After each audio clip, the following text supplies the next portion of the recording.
শীতের সকালে কুয়াশা ভেজা মাঠ। এই দেখুন, আজ এই মাঠেই কাটা হচ্ছে পেঁয়াজকলি ও মুড়ি কাটা পেঁয়াজ। শেষ পর্যন্ত ভিডিওটি দেখলে জানবেন একটি পেঁয়াজকলি কিভাবে মাঠ থেকে আমাদের ঘরে পৌঁছায়।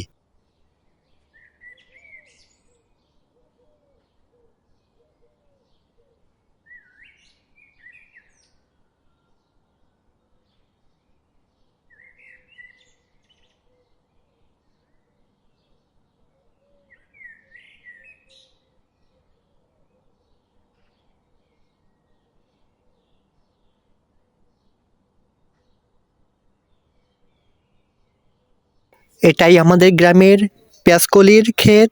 শীতের সকালে শিশির ভেজা সবুজ পেঁয়াজকলির মাঠ জুড়ে এক অন্যরকম সৌন্দর্য তৈরি করেছে।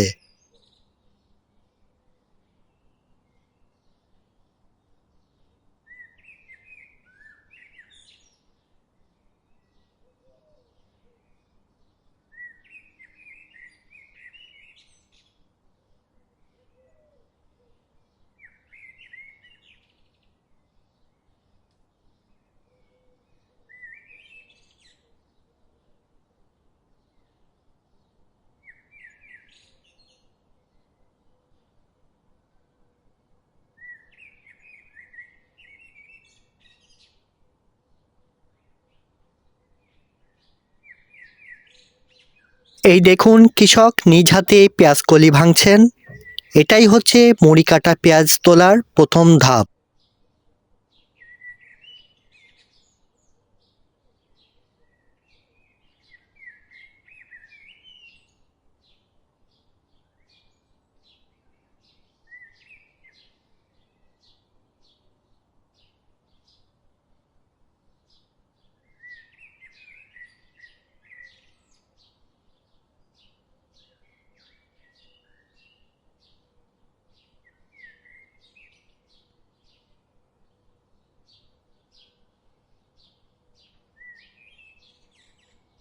ভাঙা পেঁয়াজকলিগুলো এভাবেই মাঠে কিছুক্ষণ রাখা হয় যাতে পেঁয়াজকলি শক্ত হয় এবং সংরক্ষণের সুবিধা হয়।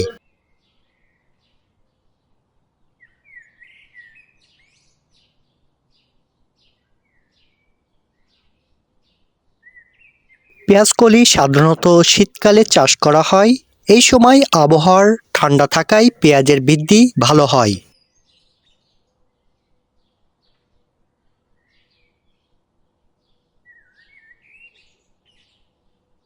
গ্রামের অনেক কৃষকের আয়ের প্রধান উৎস এই পেঁয়াজ চাষ।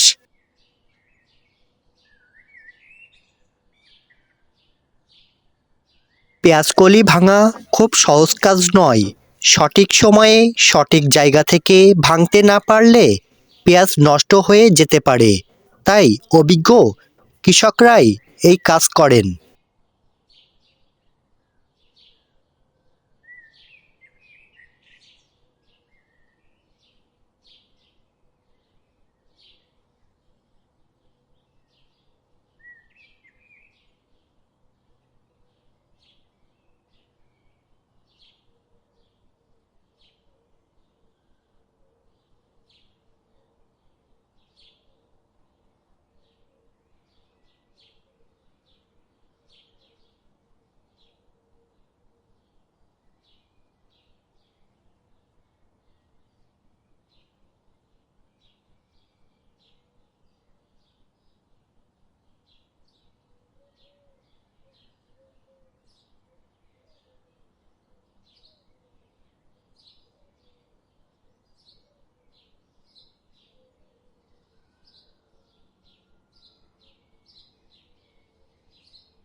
কৃষক আঙ্কেল বলছিলেন এবার পেঁয়াজ ভালো হয়েছে, মুড়ি কাটা পেঁয়াজ বাজারে চাহিদা বেশি, ঠিকমতো যত্ন নিলে ফলনও ভালো পাওয়া যায়।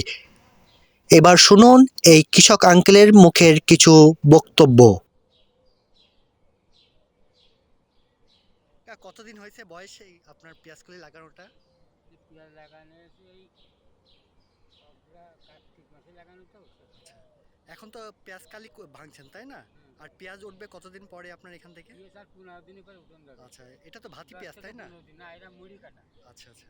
এরপরে ভাতি আসবে। আচ্ছা, আপনার টোটাল কতদিন বীজ বপন করার পরে আপনার ফলটা পাওয়া যায়? বীজ বপন করলে আপনার ধরেন ওই 80 দিন ধরতে হয়। আর মাশাআল্লাহ ফল তো অনেক সুন্দর হচ্ছে, পেঁয়াজ কালিগুলো দেখতে অনেক ভালো লাগছে। আমি আপনার দর্শকের আপনার ভিডিওর মাধ্যমে দেখানোর চেষ্টা করছি। দেখেন দর্শক, ফলগুলো আসলে দেখতেই সুন্দর পেঁয়াজ কালি, আর কয়েকদিন পরেই আপনার পেঁয়াজের ভাতি পেঁয়াজ পাওয়া যাবে, 15 দিন পরেই। ঠিক আছে কাকা, ভালো থাকেন। হ্যাঁ, আসসালামু আলাইকুম। আচ্ছা, এটা মুড়ি কাটা কাঠ পেঁয়াজ যাকে বলে, এটা হচ্ছে কাঠ পেঁয়াজ, আর কয়েকদিন পরেই উঠবে এটা।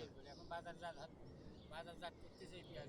আচ্ছা আচ্ছা, যাক ফলন তো আশা করা যায় ভালো হবে তাই না? ফলন যা আছে আল্লাহ দিলে খারাপ না, কিন্তু দামের ব্যাপারটা কিভাবে বলা যাচ্ছে। আচ্ছা আচ্ছা, দাম ইম্পোর্ট করতেছে।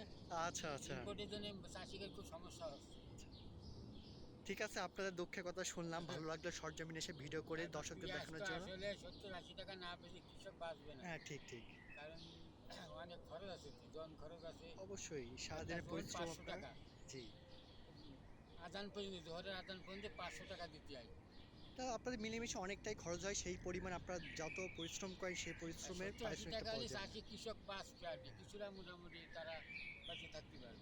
যাক, কাকার সাথে কথা বলে ভালো লাগলো। কাকা নিজের ক্ষেতের থেকেই এই পেঁয়াজ কালিগুলো উঠাইছে। প্রিয় দর্শক,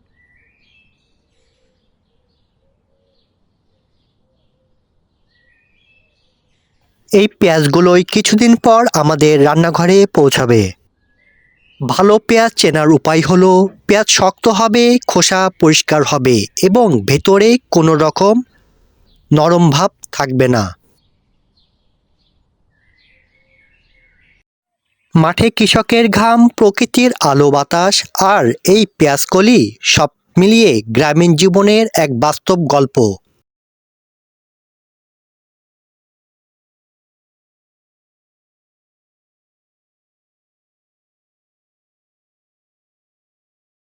ভিডিওটি ভালো লাগলে লাইক দিন। গ্রামের এমন বাস্তব ভিডিও পেতে চ্যানেলটি সাবস্ক্রাইব করুন এবং ভিডিওটি শেয়ার করুন। সকলকে ভিডিওটি শেষ পর্যন্ত দেখার জন্য ধন্যবাদ জানাই। পরবর্তী ভিডিও দেখার আমন্ত্রণ জানিয়ে আজকের মতো এখানেই শেষ করছি। সবাই ভালো থাকেন। আল্লাহ হাফেজ।